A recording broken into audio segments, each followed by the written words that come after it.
नेपाल से आ रही हैं शालिग्राम की 2 शिलाएं। क्या शालिग्राम शिलाओं से बनेगी रामलला की मूर्तियां?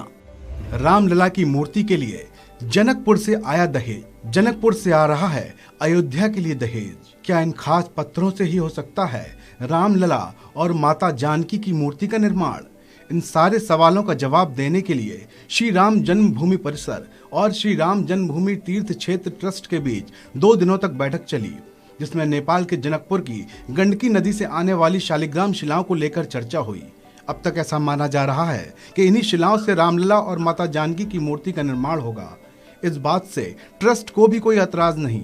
ट्रस्ट के महासचिव चंपत राय के मुताबिक मूर्ति के लिए शालिग्राम पत्थर का इस्तेमाल किया जा सकता है, हालांकि इसका फैसला मूर्ति कला के विशेषज्ञ ही करेंगे।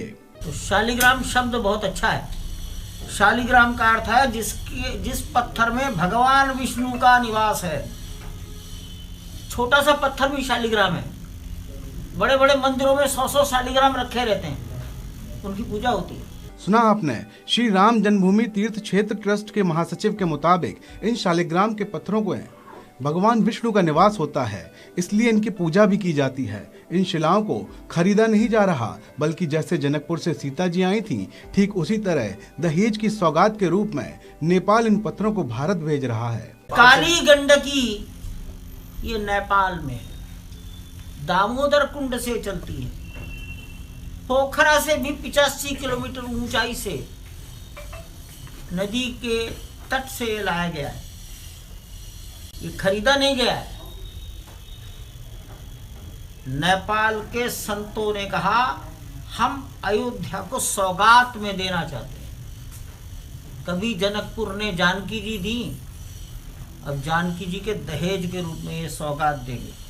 आपको बता दें कि शालिग्राम पत्थर सिर्फ काली गंडकी नदी के किनारे ही मिलता है, जो कि नेपाल के म्यागदी और मुस्तांग जिलों से होकर गुजरती है। काली गंडकी नदी में पाए जाने वाले ये पत्थर प्रसिद्ध हैं और दुनिया में बेशकीमती हैं। आमतौर पर यह माना जाता है कि ये पत्थर भगवान विष्णु के प्रतीक हैं। भगवान राम भगवान विष्णु के अवतार हैं, इसलिए ये माना गया कि काली गंडकी नदी से पत्थर अगर उपलब्ध हो सकता है तो अयोध्या में राम जन्मभूमि मंदिर में रामलला की मूर्ति के लिए इसी से बनाना अच्छा रहेगा। भगवान राम और माँ सीता की मूर्तियां बनने के लिए शालिग्राम पत्थर सड़क से अयोध्या जा रहा है। इस बात की खबर फैलते ही रास्ते भर में श्रद्धालुओं का तांता लगता नजर आया। जैसे ही लोगों की नजर इन पवित्र पत्थरों पर पड़ती है, वो इसका स्पर्श करके धन्य हो जाना चाहते हैं। महिलाएं पूरे रास्ते में इनकी पूजा अर्चना करती दिखाई दी।